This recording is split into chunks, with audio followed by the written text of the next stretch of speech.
Bu hayal edici kolleksiyonu tamamlayacak. Məhsulu karta əlavə et. Yox. Şərif gözəlim.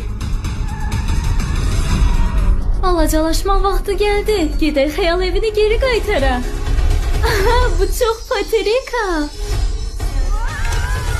Ay, saçım. Popuşum. Geyim tərzim. Aa, durun, onu özümə aldım. Möhtəşəm oldu. Məncə bu işdə bizə dəstək lazımdır. Problem nədir? Bu bir xəyal evi məsələsidir.